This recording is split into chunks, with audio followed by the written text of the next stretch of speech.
Bismillahirrahmanirrahim. Assalamualaikum warahmatullahi wabarakatuh. Waalaikumsalam Waalaikumsalam warahmatullahi warahmatullahi wabarakatuh. wabarakatuh. Gimana kabarnya? Masih sehat? Sehat. Sehat ya? Alhamdulillah, Pak. Mudah-mudahan selalu sehat ya. Oke. Pertemuan kali ini, ntar saya buka dulu meeting room-nya. Oke. Nah, pertemuan kali ini kita akan membahas tentang organisasi file. Nah, jadi kalau kemarin kita kan ada materinya ya, tentang organisasi file itu apa sih? Yaitu merupakan salah satu teknik. Teknik atau cara yang digunakan untuk menyatakan atau menyimpan record. Jadi disebut organisasi file ini sebenarnya sudah ada di komputer kalian masing-masing. Dia dikontrol oleh sistem operasi, oleh sistem aplikasi yang ada di komputer. Nah, sebenarnya ini adalah materi untuk kurikulum 2010. Cuman saya tetap memasukkan ini. Kenapa? Karena sebenarnya nanti ya sampai UTS itu sampai IRD. Jadi nanti organisasi file dan IRD itu sampai UTS. Jadi pertemuan tentang organisasi file pertemuan minggu ini dan minggu depan terakhir. Nah, minggu depan lagi kita udah masuk IRD, perancangan basis datanya. Jadi makanya lebih banyak ke perkenalan sebenarnya di sini. Jadi tidak akan terlalu berat organisasi file di sini. Jadi kita minimal harus paham dan mengetahui bagaimana sih sebenarnya si file tersebut yang kita simpan di dalam komputer kita diproses atau diolahnya oleh komputer kita tuh bagaimana sih gitu. Kemarin kita sudah tahu ya kalau di organisasi file di sini dia itu saya juga lupa. Nah, ada yang namanya struktur dasar, ada yang namanya file sekuensial, struktur file berindeks, ada indeks sekuensial, ada file multiple index atau struktur file komputer, hash dan multiring. Nah, untuk pertemuan kali ini kita akan membahas tentang file dan file sekuensial. Nah, nanti minggu depan kita akan yang file indeks sekuensial, multiple index atau indeks majemuk, dan file hash. Seperti itu. Jadi dua pertemuan lagi tentang organisasi file. Minggu depannya kita masuk ke perancangan basis datanya menggunakan konsep IRD. Oke. Nah, di sini materinya sebenarnya sudah saya kirimkan ke kalian. Sudah bisa kalian lihat di LMS. Bentar ya, saya searchkan dulu. Nah, di sini sudah saya bagikan ke kalian.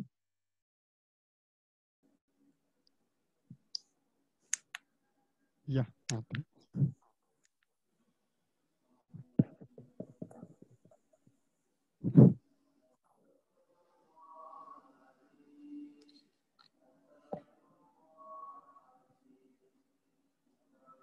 Nah, di sini organisasi file, dan file sekuensial. Nah, ini. Ini udah dibaca belum slide-nya, modulnya? Sudah ada yang download? Belum? Download dong. Belum, Pak. Nah, ini tinggal download ya. Ini modulnya. Isinya apa sih modul ini? Di sini ada penjelasan tentang bagaimana file itu dan file sekuensial bagaimana cara kerjanya di komputer kita dan juga rumus-rumus untuk menghitung performansinya. Jadi mungkin kalau misalnya kalian ngambil jurusan Tekom gitu ya, teknik komputer yang mau menggunakan bahasa memprogram bahasa untuk komputer gitu ya. Ini penting. Kenapa? Jadi kapan kita akan menggunakan manajemen file, kapan kita menggunakan file sekuensial. Nah, ditentukan nih. Kalau filenya seperti ini, enaknya pakai file atau bagusnya pakai sekuensial? Tidak ada. Ada cara perhitungan performansi filenya. Jadi kira-kira cocoknya pakai apa sih di sini? Nah, ini isinya pengertian dan juga rumus-rumus untuk menghitung performansinya. Nah, juga di sini ada tugas nih. Nah, tugas organisasi file dan file sekuensial. Nah, di dalamnya, di sini yang tugas ya terutama, di situ ada file tugasnya, ini untuk soalnya, ada dua soalnya, untuk file dan file sekuensial. Dan juga untuk format jawabannya nih. Maksudnya format tuh, apa ya namanya tuh, seperti lembar jawaban lah ya. Nah, kayak gini contohnya nih. Di soal, soalnya seperti ini. Ini soalnya. Dia ada indikator-indikatornya, parameter-parameternya. Misalnya parameter harddisknya, dia punya putaran harddisk 6000, seek time-nya 5, ada simbolnya ya, dari simbolkan S, transfer rate disimbolkan T, dia 2048 byte per second, dan seterusnya. Lengkap di sini. Kalian tinggal cari panjang recordnya, waktu pengambilan sebuah record, dan terus sampai ada G, dan untuk juga untuk file sequential. Ini kalian tinggal hitung. Nah, rumusnya gimana Pak? Rumusnya ada di modul. Itu rumus-rumus untuk menghitung A, B, C, D, E, sampai G. Nah, di sini. Nah, kalau misalnya di kelas offline, itu biasanya saya tulis tangan ya kalian tuh. Jadi di sini saya sudah berikan seperti ini. Kalian tinggal tulis NIM, nah ini digedein ya, kelas. Jadi NIM nama kelas. Di sini mungkin kalian ada yang IF berapa ya? IF 10, 10K, atau IF ulang 1 gitu. Nah, di sini juga rumus-rumusnya memang udah diberikan ya. R, A, aksen dikali A tambah V tambah 2. Ini tinggal diisi aja isinya. Dihitung-hitungnya aja. Seperti itu. Nah, ini tinggal dihitung, dimasukkan. Nilai-nilainya yang tadi. Nah, ini kan nilai-nilainya. Dimasukkan, lalu dihitung. Nah, kita akan bahas nih ke materinya. Materi. Nah, bentuknya modul ya, jadi bukan slide presentasi, tapi modul. Nah, di sini yang pertama akan bahas adalah tentang metode blockingnya. Nah, metode blocking adalah penempatan sejumlah record pada suatu blok. Jadi kita tahu ya kalau di hard disk itu ukuran bloknya sama, tapi panjang recordnya bisa beragam. Misalnya kalian file pun yang kalian simpan di komputer ada yang 3 mega, ada yang 5 mega, beda-beda ya. Tapi bentuk bloknya atau panjang bloknya, ukuran bloknya itu sama. Namun isinya bisa beragam seperti penjelasan saya di minggu kemarin ya. Nih, blok adalah unit data yang ditransfer. Blok berukuran tetap, berisi karakter yang dipindah dan penyimpanan ke memori atau sebaliknya. Nah, ada tiga tipe metode blocking. Ada yang namanya fixed blocking. Di sini jumlah record atau isi di bloknya itu pada sebuah blok itu akan sama dengan jumlah record pada blok lainnya. Jadi setiap blok di hard disk kita, isi recordnya itu akan sama masing-masing bloknya. Nah, batasan dalam penggunaan metode ini adalah Fixed length record. Jadi panjang recordnya sama. Record length sama dengan block size-nya. Jadi panjang record sama dengan ukuran dari bloknya. Jadi recordnya 3 mega, ya bloknya ukurannya 3 mega. Seperti itu. Atau sebaliknya. Bloknya 3 mega, ya recordnya harus masuknya 3 mega. Itu namanya fixed blocking. Untuk menghitung blocking faktornya, menggunakan rumus ini. Ini untuk mencari blocking faktor, menggunakan B dibagi R. BR-nya apa Pak isinya? Nah itu ada di soal ya. B-nya apa, R-nya apa. Di mana B itu adalah block size, R itu adalah panjang record rata-rata. Seperti itu. Nah, selain ada yang namanya fixed blocking, ada yang disebut dengan variable length span blocking. Nah, ini blok berisi record-record yang panjangnya tidak tetap. Jadi kalau di sini bloknya tetap, tapi panjang record yang masuk ke dalamnya tidak selalu tetap. Jika record tidak bisa dimuat di satu blok, maka akan disimpan di blok lainnya. Contohnya misalnya recordnya 5 mega, bloknya 3 mega. Nah, masuk nih 3 mega, 2 meganya disimpan di blok yang lainnya. Gitu. Nah, untuk menghitung blocking faktornya seperti ini. BFR, B dikurangi P, dibagi R ditambah M. Di mana B-nya itu block size, P block pointer, R itu panjang record rata-rata, M itu record mark. Nah, yang terakhir ada yang namanya variable length unspanned blocking. Blok ini berisi record-record dengan panjang yang tidak tetap. Jadi sama seperti yang ini ya, variable length ini. Nah, cuma bedanya yang span sama unspan di sini, setiap record harus dimuat di satu blok. Jadi kalau di variable span blocking, kalau nggak muat, ya disimpan di blok yang lainnya. Nah, kalau ini dipaksa harus muat di bloknya. Gitu. Adapun untuk mencari blocking faktornya, seperti ini, FR, B dikurangi setengah kali R dibagi R tambah M. Nah ini kalau misalnya di manual, di offline ya kan ditulis, pas ngerjain soalnya tulis. Ini tinggal saya sudah bikin lembar jawabannya, ya tinggal diisi saja nilai-nilainya. Pak, Ya. untuk absensi pas Nah, masuk linknya itu belum ya. udah telat. Nanti akan saya jelaskan absensinya. Tenang, Ah, tenang. baik Pak. Bagus, Terima kasih Pak. udah aware ya. Ini bagus nih teman kalian udah aware terhadap absensi. Karena kan memang benar ya, absensi saya buka di awal. Nah, tapi untuk yang pertemuan ini saya tidak menggunakan absensi di Google Form. Dari mana? Nanti kita bahas di akhir. Oke? Nah, berikutnya Oke ini Pak. metode blockingnya. Lalu berikutnya adalah pemborosan ruang. Nah, terkadang gini ya, pas kita nyimpen file di harddisk kita, kalau kalian lihat di disk fragmentnya, itu tuh ada ya, blok-blok yang paling atas terisi, di tengah-tengah kosong. Lalu di bawahnya ada lagi isinya. Nah, itu adalah ada yang disebut adalah pemborosan ruangan. Bentar ya, kalau di sini ada nggak ya? Kita coba lihat dulu.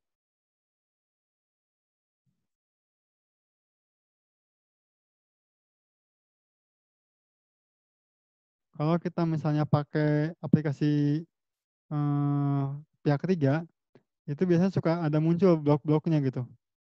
Kalau misalnya mungkin dulu namanya tune up utilities. Kalau misalnya nih dengan cari itu kayak gitu, dia itu ditunjukin nih si record kita tuh disimpan di harddisknya seperti apa sih? Dia ada kotak-kotak gitu. Kalau di bawaan Windows itu tidak dimunculkan. Oke. Nah, pemborosan ruang ini, nah, pemborosan ruang adalah besar ruangan yang tidak digunakan untuk menyimpan data. Pemborosan ruang diukur berdasarkan relatif terhadap record. Nah, pemborosan dibagi dua. Ada yang pemborosan karena gap, ada yang pemborosan karena blok. Gap itu seperti apa? Contohnya kayak gini ya. Bloknya 3 mega nih. Kalian masuk 5 mega. 5 mega, 3 meganya masuk nih ke blok yang pertama. 2 meganya di blok yang kedua. Masuk lagi 5 mega. Apakah yang 1 mega akan masuk ke sini? Ke blok yang kedua? Enggak. Dia akan masuk di blok yang ketiga. Berarti kan 1 mega ini kan kosong ya. Ada gap antara blok 2 dan blok 3. Nah, itu adalah pemborosan karena gap. Nah, atau yang kedua, pemborosan karena blok. Nah, ini yang biasanya di unspend. Jadi, ini nggak cukup di sini ya, ini yang kedua nggak cukup, di ketiga nggak cukup, terus nyari harus cukup di satu blok itu. Si apa namanya tuh filenya tersebut atau recordnya. Nah, pemborosan ini akan mempengaruhi terhadap proses pencarian. Tadi ya, kita udah nyari di awal karena banyak gap. Ternyata record di awal tuh nggak ada. Akhirnya record yang ke bawah. Ternyata datanya ada di paling bawah. Nah, itu mempengaruhi terhadap proses pencarian atau pengaksesan sebuah record. Untuk menghitung pemborosan, ketiga ya, untuk fix blocking tentu harus ada yang hitung pemborosan terhadap gap dan pemborosan terhadap bloknya. WG dan WR. Jadi WG dan WR ini biasanya digunakan untuk yang fix blocking. Karena ada kemungkinan dia terhadap gapnya banyak, gitu. Terhadap bloknya pun ada. Seperti itu. Nah, kalau untuk yang span blocking dan unspan seperti ini. Nanti kalau di soal perhatikan dulu nih, metode blockingnya seperti apa. Nah, kalau gini ya, lihat. Nah, lihat di sini nih. Metode blocking yang digunakan variable length span blocking. Berarti saat kalian, mana? Yes, maaf. Nah, saat kalian mencari pemborosannya, berarti menggunakan yang span blocking, yang ini. Dari pas lihat soalnya, perhatikan baik-baik ya. Itu variable span atau variable unspan atau fixed blocking. Nah, berikutnya untuk block transfer time-nya. Yaitu transfer rate yang memperhatikan adanya selang waktu ketika gap-gap dan area non-data dilalui. Untuk pembacaan data besar yang terdiri dari beberapa blok didefinisikan dengan book transfer time. Untuk mencarinya, rumusnya seperti ini. Jadi ada waktu mereka akan melewati blok-blok yang kosong. Blok pertama nih, blok pertama, blok kedua ada isinya, blok ketiga kosong, keempat kosong, kelima kosong, terus blok ke-100 baru ada data. Blok yang ke-100 baru muncul data. Berarti kan ada beberapa waktu yang diperlukan untuk melewati blok-blok yang tidak ada datanya. Ini dihitung berapa kira-kira waktu yang dibutuhkan untuk melewati blok-blok yang tidak ada datanya. Nah, dari sini. Nah, kita masuk nih ke organisasi file dan file organisasi sekuensial. Nah, file-file itu seperti apa sih? Dari artinya saja sudah jelas ya, tumpukan. Jadi organisasi file adalah suatu teknik atau metode yang digunakan untuk menyatakan dan menyimpan record-record dalam sebuah file. Dia sama ya, mau file atau sekuensial ya pengertiannya sama. Metode yang digunakan untuk menyatakan dan menyimpan record-record ke dalam sebuah file. Nah, file ini atau disebut dengan file tumpukan merupakan salah satu struktur dasar dari struktur file. Dia ini adalah struktur yang paling dasar. Kenapa ya? Ditumpuk aja gitu ya. Seperti kalian punya berkas, dapat berkas nih satu, tumpuk 2 lembar. Berkas lagi datang lagi 3 lembar, tumpuknya terus. Seperti itu. Jadi ditumpuknya berdasarkan atau dikumpulkannya berdasarkan kedatangannya. Nah, panjang record dalam suatu file itu tidak harus tetap. Jadi panjangnya ukuran recordnya tidak selalu tetap. Tadi ya, berkas pertama 2 lembar. Berkas ketiga 3 lembar. Itu udah beda-beda tuh, beragam. Nah, jadi tidak diperlukan atribut-atribut yang sama. Jadi nggak harus sama untuk setiap recordnya. Penggunaan file di sini merupakan struktur dasar dan tak terstruktur. Struktur ini memberikan fleksibilitas penuh. Struktur ini menggunakan ruang penyimpanan dengan baik saat data berukuran dan berstruktur beragam. Tadi ya, tumpuk lagi. Jadi kemungkinan blok yang boros kecil karena ditumpuk terus kan. Tadi kan muncul 5 mega, masukin blok 1, blok 2. Muncul lagi yang ini, bisa ditumpuk di 1 mega ini masukin, bisa juga yang di blok yang ketiga, tergantung dari blockingnya seperti apa. Apakah fake, atau unspent, atau spend. Jadi tidak bergantung produk filenya, tapi metode blocking yang digunakannya. Gitu ya. Nah, struktur ini tidak bagus tapi, jadi bagus terhadap penyimpanan ruangannya, tapi tidak bagus untuk pencarian record. Kenapa? Ya tadi ya, file pertama 2 lembar, ketiga 3 lembar, 4 lembar. Pas kita mau ngakses yang kedua di sini, kita harus buka dulu yang file ketiganya, file kedua baru ketemu. Mending kalau cuma 3 file, kalau banyak makin banyak, kita di tengah-tengah, ya banyak banget yang belum nih kalau kelewat. Ya kalau manual kayak gitu ya. Tapi kalau misalnya di komputer ya nggak akan kelewat, tapi kan lama proses pencariannya. Biasanya digunakan untuk file-file sistem, file log atau mencatat kegiatan, file penelitian atau medis, dan file teks. Yang umumnya file log ya. Kalau kalian lihat pencatatan log itu kan terus ya. Setiap terjadi ini catat, tadi catat. Pas kita mau menganalisa lognya ya, kita harus manual ya, cari di mana nih lognya nih, kapan ada error. Karena numpuk gitu di situnya, tumpukan. Untuk menghitung kinerja filenya seperti apa?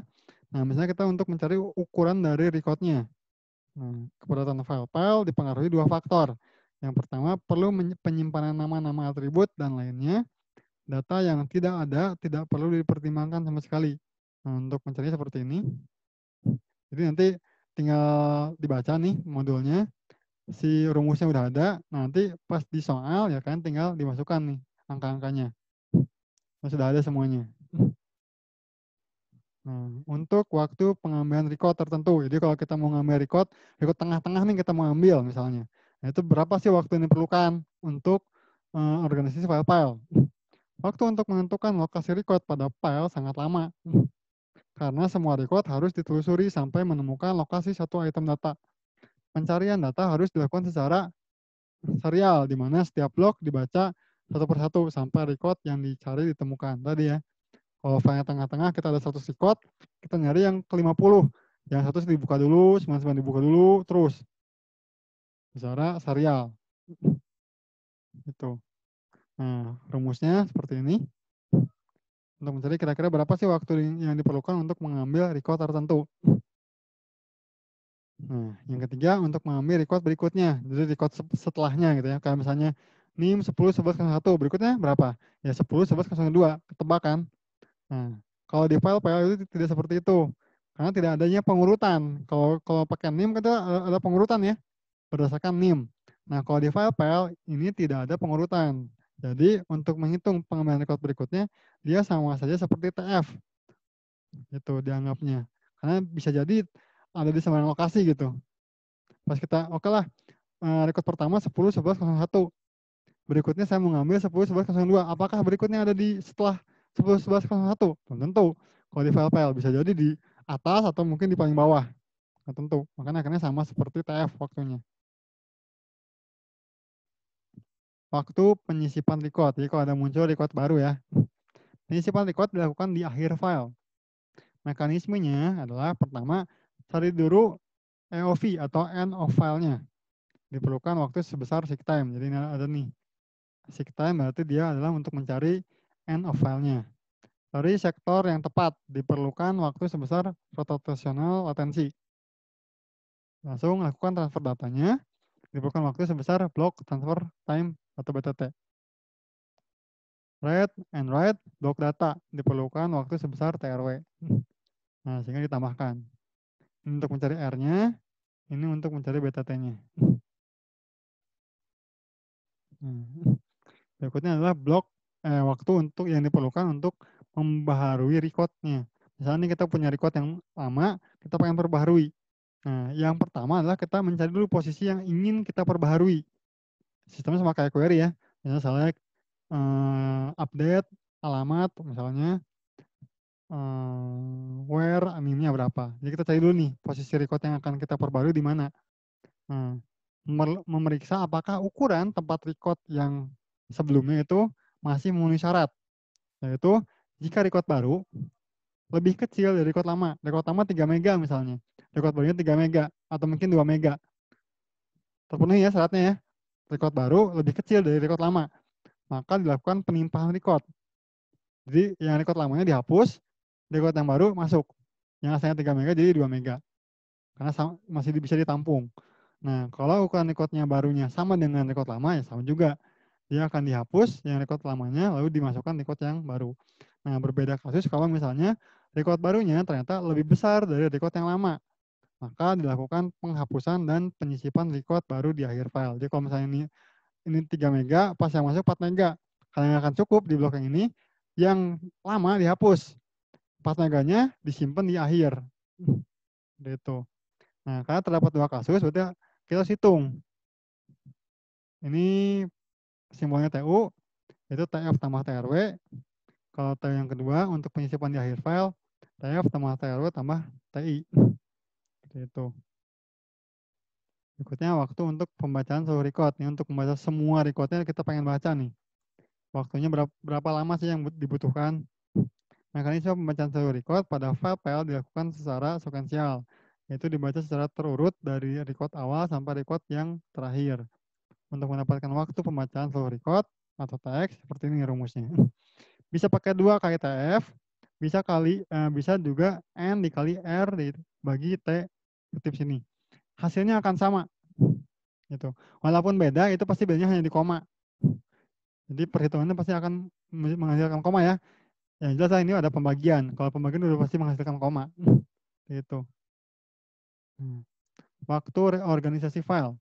Nah, reorganisasi itu diperbaharui lagi di reorganisasi untuk dimasukkan ke dalam harddisknya. Bagaimana? Berapa lama? Jika pembaharuan update dilakukan dengan penandaan, maka perlu penghilangan record-record tak valid secara periodik. Sehingga file menjadi ringkas dan mempercepat operasi akses. Nah, reorganisasi dilakukan dengan pengopian file dengan mengecualikan record-record yang ditandai sebagai dihapus dan memblocking kembali record-record. Ya sebenarnya kan waktu pas kita menghapus file pun ya, itu sebenarnya nggak benar-benar dihapus ya, masih tetap disimpan di memori yang terdalam di harddisk kita. Mungkin rata-rata orang kalau misalnya, Pak, saya tiba-tiba filenya kehapus. Suka ada beberapa aplikasi untuk mencari ya, karena sebenarnya nggak benar-benar real dihapus gitu. Kalau di dalam banget, nggak terlihat oleh mata manusia, tapi itu sebenarnya ada. Dan pas dibuka pun ya, filenya benar, tapi nama filenya itu biasanya bukan nama file yang kita kenal. Biasanya angka atau misalnya simbol-simbol yang aneh gitu ya, biasanya. Nah, untuk waktu reorganisasinya, seperti ini rumusnya. TY sama dengan N ditambah O dikali R dibagi T. Sen ini seperti ini. Ini untuk nilai-nilainya sudah pasti ada di soal ya. Simbol-simbol gini nih. Nah, seperti ini. Nah, ukuran terblok gap. Ada G atau IBG. Berarti kalau G-nya ini, berarti IBG-nya ini pun sama. pointer block ini P, berarti P-nya ini, M-nya ini. Seperti itu. Jadi udah gampang. Sudah ada semua di sini. Kalau yang tidak ada di sini berarti harus dicari. Berarti rumusnya ada di modul. Itu aja. Ya sebenarnya sih udah ada di ini ya. Sudah saya di format ini. Ya kan? Untuk nyari TF di sini kan harus tahu dulu BFR-nya berapa, W-nya apa, berapa, T akhirnya berapa. Kan gitu ya. Muncullah TF. Seperti ini kan. Oke. Nah, untuk file-file, apakah ada yang tanyakan?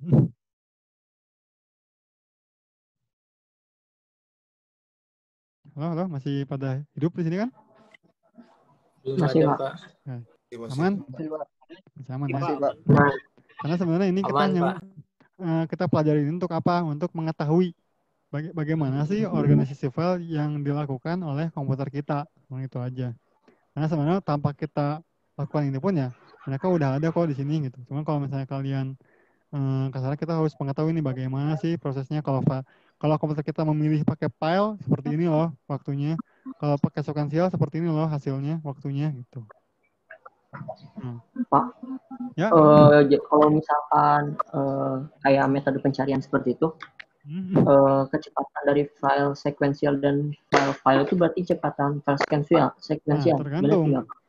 Tergantung. Kan ini kan sebenarnya gini ya. Sebenarnya dari sistem kita itu komputernya itu menggabungkan seluruhnya. Jadi kadang dia pakai file-file. Kadang dia ada beberapa kondisi dia pakai file sequential. Gitu. Kayak kita nyimpan file di Explorer, apakah akan menggunakan file sequential? Menyimpan file di Explorer. Ya, belum tentu. Bisa juga file-file, karena kan kita main tumpuk aja kan ya. File baru pun kita tumpuk lagi. Kenapa? Saya bisa berasumsi file-file karena ukurannya itu beragam. Ya kan? File kita tuh yang kita masukkan tuh beragam banget ya. Kita tumpuk aja gitu kan. Makanya pas kita pakai searching di Explorer itu agak lama ya. Apalagi kalau misalnya pas di searchingnya by this gitu. Nah, lebih lama lagi gitu kan ya. Nah, nanti akan ada kasus lagi nih. Saya akan jelaskan kan tadi ya kalau karakteristik file-file itu seperti apa ditumpuk. Nah, kalau sequential bagaimana? Nah, ini ada penjelasannya. Oke? Iya. Oke, bagus pertanyaannya. Nah, file sequential. Di sini organisasi berkas sequential adalah suatu cara sama ya. Dia teknik untuk menyimpan atau mengorganisasi record-record dalam sebuah berkas. Nah, organisasi sequential merupakan proses dalam sistem berkas yang mengakses data secara berurut. Nah, di sini berbeda dengan file-file, di mana kalau file-file ditumpuknya itu bebas, panjang recordnya beragam bisa. Tapi kalau di sini file sequential, jumlah atribut, nama atribut, urutan atribut, tipe dan panjang fieldnya harus sama. Nah, ini beda ya dengan konsep kita yang file kita yang di komputer, kita taruh, filenya bentuknya beragam, berarti ada kemungkinan dia menggunakan file-file. Nah, kalau file sequential ini, dia mengharuskan jumlah atributnya, nama atributnya, urutan atribut, tipe, dan panjang fieldnya harus sama. Jadi ini harus benar-benar sama, real. Sama semua. Nah, record-record pada file sequential diurutkan berdasarkan key tertentu. Ya, ada kunci di sini. Key di sini adalah identifikasi unik dari record yang digunakan untuk membedakan satu record dengan record lainnya. Dengan adanya key, maka bisa dilakukan proses pengurutan yang mengakibatkan waktu aksesnya akan semakin cepat. Mungkin kalau misalnya di basis data ada namanya indeks. Mungkin nanti karena akan belajar ketemu lagi sama saya, nanti tenang aja. Kalau karyawan pasti biasanya ketemu sama saya gitu. Kalau kelas yang reguler, nah ketemu sama saya mungkin gitu. Tapi kalau karyawan pasti sama saya gitu. Karakteristik file sequential di sini, atribut-atribut data dikategorikan. Record berisi semua nilai data atribut dengan urutan dan posisi yang sama. Record data terurut dalam satu aturan, kriteria tertentu. Nama atribut tidak perlu ditulis di setiap record. Setiap record mempunyai data atribut dalam urutan yang sama. Contohnya mungkin gampangnya seperti kalian menyimpan tabel di basis data di sini. Nah, komponen-komponennya ada dua. Ada master file, ada file transaksi. Nah, master file itu file utamanya ya, atau file data, dan dua file transaksi. Bedanya apa nih master file dan file transaksi untuk organisasi file sequential? Nah, pada file sekuensial, data yang disimpan di file utama merupakan data yang sudah terurut. Jadi file utamanya atau file master ini adalah data yang sudah terurut. Jadi file sekuensial itu ada key dan diurutkan berdasarkan key-nya. Nah, ini saya contohkan. Contohnya adalah data mahasiswa. Di sini ada blok-bloknya, ada nomor record, dan ada NIM di sini nih. NIM 10, 11, 8, 001. Berikutnya pasti berurut. 8, 002, 8, 003. Terus berurut. Pak, itu di bawah ada 02 lagi, Pak. Lihat depannya. 10, 31 di sininya. Berurut. Ini adalah file masternya atau file utamanya. Nah, file transaksional adalah saat kita mengakses, saat kita menghapus atau apapun di situ, yang digunakan adalah file transaksinya. Nah, seperti ini. Misalnya nih, kita masukkan lagi nih. File transaksi ini nggak menggunakan organisasi file-file. Jadi dia ditumpuk dulu sementara. Nih, dalam file sekuensial untuk menentukan urutan record digunakan kunci, yaitu atribut kunci. Atribut kunci harus bersifat unik dan boleh didefinisikan satu atribut kunci atau lebih. Jadi bisa pakai NIM nama, bisa NIM jurusan misalnya, itu boleh. Record-record dikelola dan dijaga berdasarkan atribut-atribut kunci tersebut. Struktur dan pengaksesan. Strukturnya, satu deskripsi tunggal diterapkan ke semua record di file sekuensial. Semua record identik. Jika terdapat penambahan atribut baru ke record, seluruh file harus diorganisasi, yaitu setiap record ditulis ulang dengan ruang kosong untuk item data baru. Bentuk record tetap, fixed record mempermudah pengaksesan. Jadi ini biar gampang lah pengaksesannya file sekuensial ini. Nah, di sini implementasinya sebutan file sekuensial adalah bila file memenuhi kriteria file sekuen, yaitu record-record data diurut dalam satu sekuen atau aturan tertentu, misalnya diurutkan berdasarkan NIM. Jelas ya, aturannya sudah jelas. Berarti data itu mau panjangnya seperti apa, diurutkannya berdasarkan NIM-nya. Terdapat dua implementasi utama file sekuen. Record-record di link satu dengan lainnya seperti link list secara terurut. Record-record disimpan terurut secara fisik. Implementasi ini meminimalkan pengaksesan blok sehingga meningkatkan kinerja pengaksesan sekuen. Nah, saat kita menyisipkan atau misalnya kita mau mengurutkan lagi nih kembali karena konsep file sekuen ini adalah harus terurut. Sedangkan pas di file transaksional dia tidak terurut. Dia menggunakan organisasi file-file. Di sini penyisipannya. Intinya dia itu akan digabungkan dengan file masternya lalu diurutkan ulang, direorganisasi lagi. Sebenarnya nih, file transaksi diurut berdasarkan atribut kunci. Kemudian lakukan penggabungan file utama dan file log transaksinya diurut lagi menjadi file sekuen baru. Akhirnya muncul lagi file yang baru yang sudah terurut kembali seperti itu. Penyisipannya ingat ya, ada yang disebut retrieval, interaktif dan ada yang disebut batch untuk model pengurutannya, model penggunaannya. Nah, ini sama seperti tadi ya. Jadi penjelasannya hampir sama dengan yang file-file, cuma hanya yang berbeda adalah rumusnya. Di sini untuk mencari ukuran record seperti ini. Nah, yang beda adalah untuk yang pengambilan record tertentu atau TF. Nah, di sini ada kalau misalnya kita punya log, berarti rumusnya seperti ini. Kalau tidak ada file log, berarti rumusnya yang ini.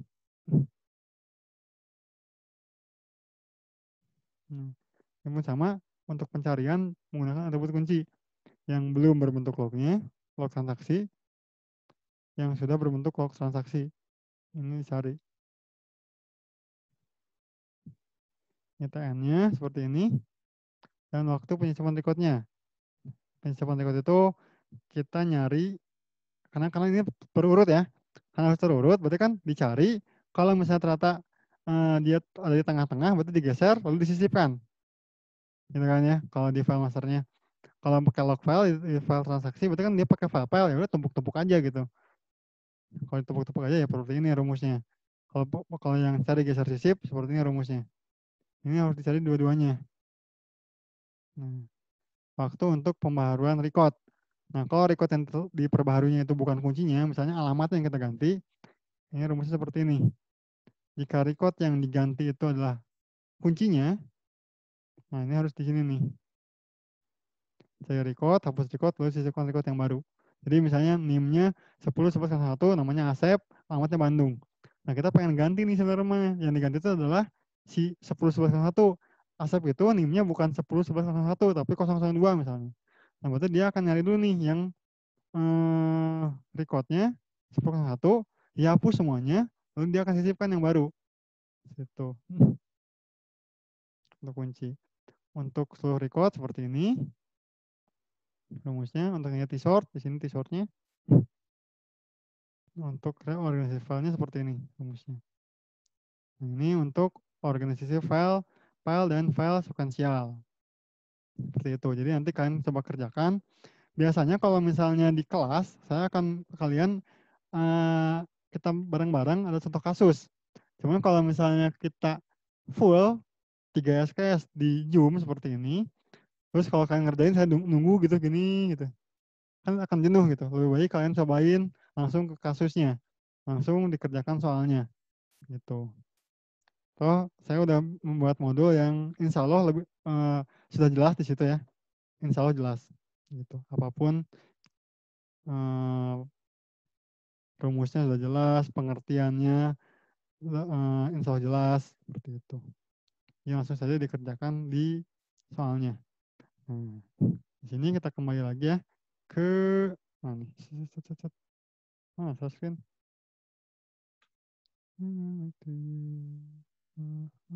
Nah, di sini.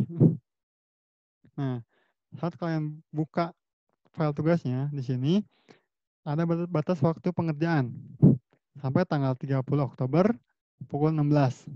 Jadi minggu depan, tapi nggak yang malam, tapi pukul 16 sore. Karena ini bisa juga kalian kerjakan hari ini ya. Karena kan harusnya sekarang pun sampai jam 9 ya pertemuannya. Karena tadi juga kelas yang sebelumnya udah ada beberapa yang langsung ngerjain kok, yang nanya ke saya. Nah, ini format jawabannya atau template atau lembar jawaban. Ini soalnya.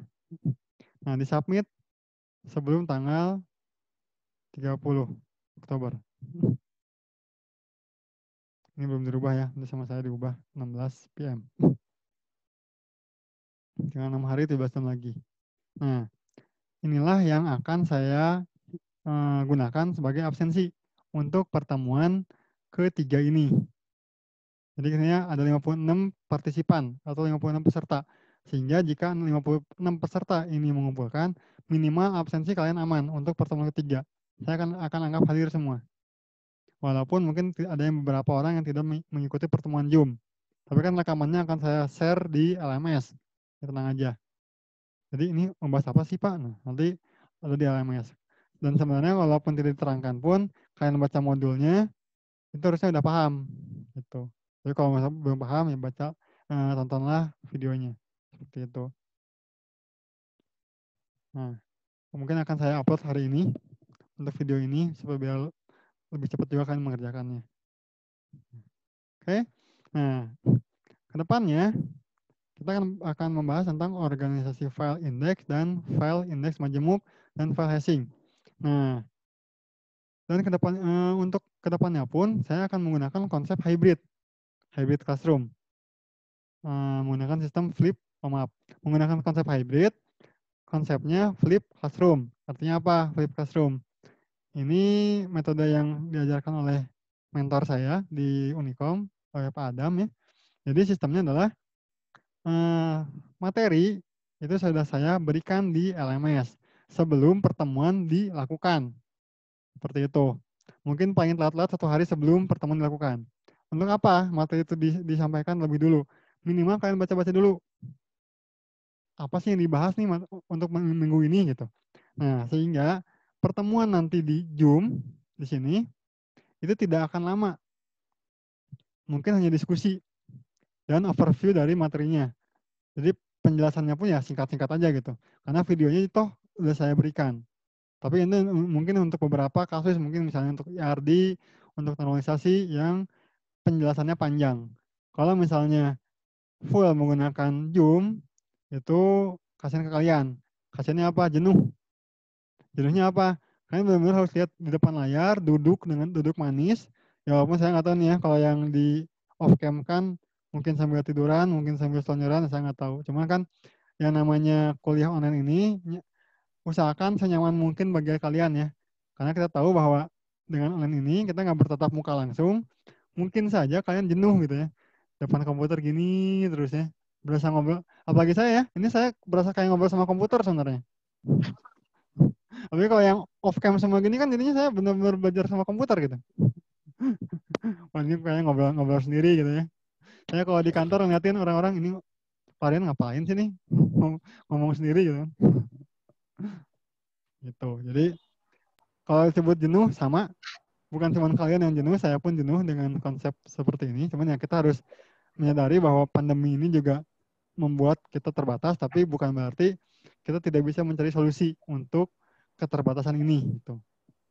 Nah, jadi untuk kedepannya kita akan menggunakan konsep hybrid, di mana konsepnya itu ada yang namanya sinkronus dan asinkronus. Sinkronus learning ini ya seperti kita saat ini, tatap muka langsung. Seperti di kelas pun, di kelas yang secara offline itu adalah pembelajaran sinkronus.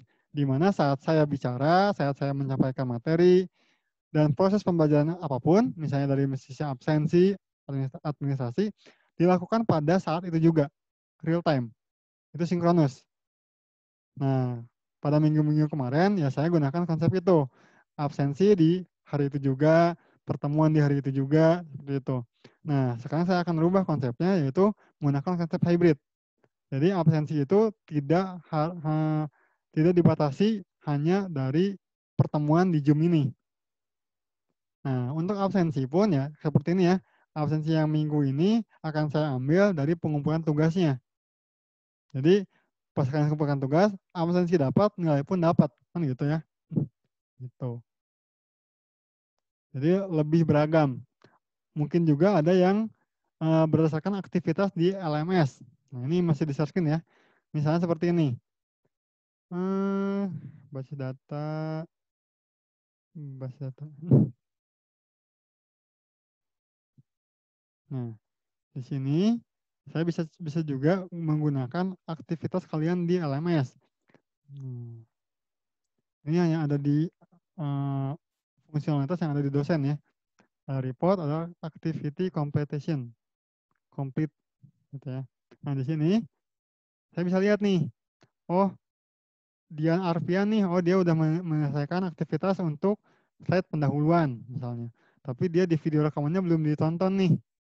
Nah, terus ini modul perhitungan ada nih. Terus tugasnya berarti belum diambil.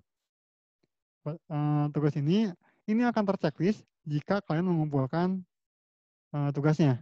Seperti itu ya. Kalau cuma download nggak akan. Jadi gini ya konsepnya. Aktivitas di LMS akan dianggap selesai jika kalian memenuhi beberapa kondisi. Kayak gini ya kondisinya. Lihat sini, kembali ke basis data. Nah, jadi aktivitas itu akan terchecklist. Nah, ini ya. Kalau di kalian mungkin dilihat seperti ini nih. Nah, ada ya simbol checklist di kalian. Nah, di simbol checklist di sini, nah lihat ke sini, yang pertemuan ketiga nih, file-file. Nah, di sini ya. Kalau kalian baca ya, the system mark this item complete according to condition. Nah, untuk file-file modul, kondisinya adalah kalian melihat atau membaca atau mendownloadnya. Untuk video, misalnya ini saya bikin video nih, akan terchecklist jika kalian menonton video tersebut. Mau ditonton sampai full, mau ditonton cuma setengah gitu ya, itu akan terchecklist. Seperti itu. Nah, untuk tugas yang harus dikumpulkan akan terchecklist jika kalian mengumpulkan tugasnya. Nah, di sini saya akan anggap kalian absensi di pertemuan ini jika section 3 ini yang berisi modul dan juga tugas terchecklist. Di sini ya. Terchecklist di sini. Misalnya nih, Muhammad Iksan. Dia yang ini sudah nih terchecklist, tapi yang ini belum. Tidak mengumpulkan tugas. Berarti akan otomatis tidak dianggap absen. Seperti itu ya. Karena kalau yang untuk modul gampang ya, tinggal lihat aja sama download beres. Tapi kalau untuk yang tugas, ya kalian harus kumpulkan tugasnya. Itu. Oke? Nah, untuk pertemuan kali ini, hanya seperti itu yang akan saya bahas. Materinya sudah dibahas, dan juga konsep perkuliahan kita ke depannya bagaimana, itu pun sudah saya bahas. Jadi kita akan menggunakan konsep hybrid, di mana kita akan menggabungkan sistem sinkronus dan asinkronus. Jadi kalau sinkronus tetap muka langsung, bicara langsung. Nah kalau asinkronus ya ini, kalian belajar mandiri. Belajar mandirinya seperti konsepnya adalah student center learning. Seperti itu. Jadi kan harus belajar sendiri, tapi bukan berarti belajar dilepas ya, enggak. Tetap dipandu kan ya. Dipandunya apa? Yang modulnya juga saya berikan, videonya juga saya berikan. Kita tetap akan ada pertemuan seperti itu untuk diskusi. Jadi supaya biar lebih efektif, pertemuan itu tidak harus benar-benar real materi di A sampai B. Mungkin hanya beberapa materi yang akan dibahasnya. Oke? Iya, Pak. Ya. Oke, Pak. Ada yang tanyakan untuk materi kali ini? Dan mungkin untuk tugas bagaimana?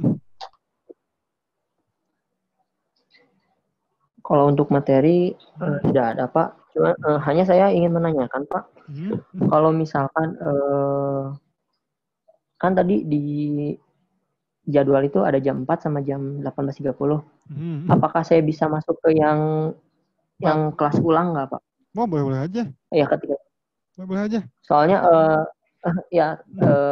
kadang-kala hari Jumat tuh emang nggak ada kegiatan banget gitu, Pak. Jadi lebih baik masuk ke jam 4 gitu, Pak. Nah, justru inilah enaknya kelas online. Kalau kelas offline, kita kenapa mungkin beberapa dosen, kamu nggak boleh masuk kelas ini, nggak boleh masuk ini. Karena kita keterbatasan dari jumlah kursi misalnya. Kayak misalnya praktikum, komputer kita di lab itu cuma 30 misalnya yang berfungsi. Tiba-tiba kamu masuk, ya susah kan? Gimana kalau nggak kebagian? Bingung. Nah, kalau di online ini ya, kalau misalnya kalian semuanya nih, misalnya kelas karyawan, Pak, saya pengen yang ikut kelas ulang jam 4. Toh hari Jumat juga banyaknya diem. Dan saya juga sebenarnya hari Jumat itu ya weekend ya. Weekend tuh jarang banget gitu. Pekerjaan rata-rata udah habis di hari Kamis. Jumat itu rata-rata ya udah beres gitu. Nah, silahkan saja nggak apa-apa. Mau gabung di kelas yang jam 4, silahkan. Atau mungkin yang kelas Siapa? Makasih, Pak. 4 nih. Yang jam 4, Pak, saya ada, susah Pak kalau yang jam 4, pengen ikut yang kelas karyawan, silahkan. Jadi itu ya. Iya, Pak. Cuman jangan lupa Makasih, Pak. Tetap kabarin dulu ya. Kabarkan dulu, karena takutnya, karena ada beberapa absensi yang caranya beda gitu. Jadi minimal kabarkan di grup WhatsApp, Pak, saya IF karyawan. Di grup ya, saya mau gabung di jam 4. Jadi minimal saya tahu, saya mengetahui bahwa ada kelas karyawan yang menyusup di jam 4 gitu. Iya, Pak. Oke? Iya. Lalu lagi, jadi bebas pertanyaannya mau tentang materi atau sistem perkuliahannya.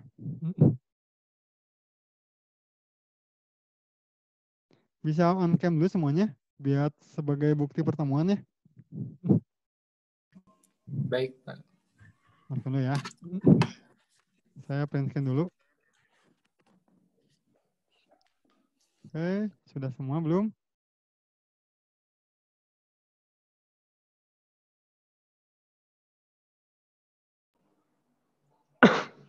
Andreas ini belum bisa.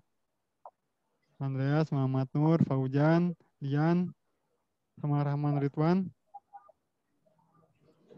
Ada, nggak apa. Saya akan buka di sini, kita print screen. Karena kalau pembelajaran online ini ya harus dilampirkan buktinya bahwa saya mengajar gitu. Jadi mau sistemnya bagaimanapun, apakah mengajarnya pertemuan seperti ini atau misalnya asinkronus, itu harus dilampirkan buktinya ke kampus. Seperti itu. Oke? Siap? Kalau tidak lagi yang tanyakan, benar nih, nggak ada lagi yang tanyakan? Tidak ada, Pak. Oke, aman. Belum ada, Pak. Belum ada ya. Nanti kita minggu depan terakhir untuk organisasi file. Nah, minggu depan lagi kita akan masuk pemodelan data menggunakan ERD. Seperti itu ya.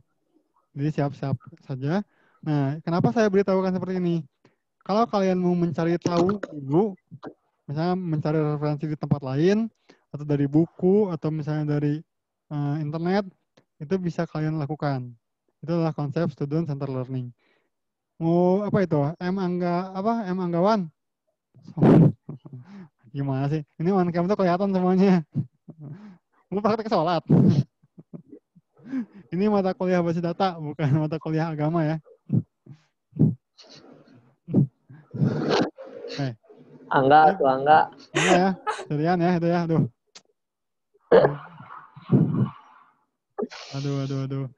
Kalau nggak salah ya kalian tuh ada perempuannya kan ya? Ada Iya, Pak. tapi cuti Pak. Oh, cuti akademik. Oh, cuti. Iya. Pak. Ini IFT ya udah perempuannya langka. Cuti lagi, aduh. Gitu ya. Iya, Pak. Kasihan Aldi, Pak. Oh, Aldi kasihan. Punah Pak wanitanya. Aldi kasihan ya. Jadi gini ya. Aldi kenapa sih? Kenapa saya bisa lebih kenalnya sama perempuannya? Karena itu jumlah perempuannya sedikit ya, jadi gampang banget kelawan ini. Makanya pas ini kok nggak ada perempuannya gitu Ya, ya. Pak. Cuman Iya, satu Pak. doang, Pak. Aldi kehilangan banget, Pak. Tenang kok, saya pun dulu waktu kuliah cuma satu orang gitu ya. Cuman sendiri, perempuan cuma satu gitu. Jadi ya, kita tuh benar-benar pelindung lah asumsinya gitu ya. Cuman mungkin kalian gagal melindungi dia sehingga dia harus cuti akademik. Nggak apa lah. Nah, kalau kondisi seperti ini ya kita nggak akan tahu bagaimana ya. Yang penting kita doakan semoga tetap sehat, semoga tetap lancar. Amin. Oke, kalau tidak lagi yang tanyakan, saya akan akhiri pertemuan kali ini. Rekamannya akan saya upload hari ini. Tinggal kalian cek di LMS dan selesaikan aktivitasnya juga ya. Kalau video berarti kalian Ya, harus tonton. Walaupun tidak full, ya kenapa kan saya ikut pertemuan, kenapa harus ikut tonton? Ya tonton aja di play, paling 5 detik, 10 detik ya pause udah. Itu akan langsung terchecklist itu aktivitasnya. Iya, Oke? Pak. Yap. Ya, Terima Pak. kasih atas kehadirannya dan waktu yang telah disempatkan oleh kalian. Saya akhiri pertemuan kali ini. Wassalamualaikum warahmatullahi wabarakatuh. Waalaikumsalam warahmatullahi wabarakatuh. Makasih, Pak. Kalian Terima duluan, kasih, Pak. live ya. Saya pengen lihat siapa yang tidur. Aldi, mau Pak. salah. Nah, ini ada beberapa yang nggak on cam nih. Naon Off cam. tahu? Aing wae. Suwe aing. Yo, live. Ayo, live. Saya pengen lihat siapa yang tidur. Ya, Pak. Rizky Ananda, Pak, tidur, Pak. Baru bangun, tadi dibangunin sama Alvin. Kalau nggak dibangunin, malah nggak kali.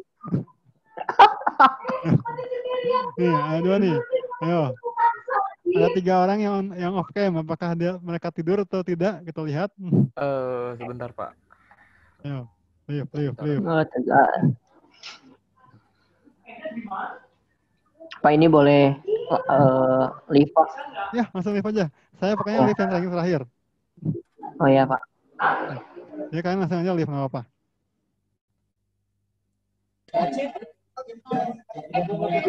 Ayo, live. Live, langsung live. Oke. Berarti ada Faujan Muhammad, sama M. Hongki. Tidak ada orangnya. Ada. Oh, M. Hongki. Live. Ayo, live. Sudah live? Ayo, bingung live-nya gimana. Ya, Pak. ya, mari.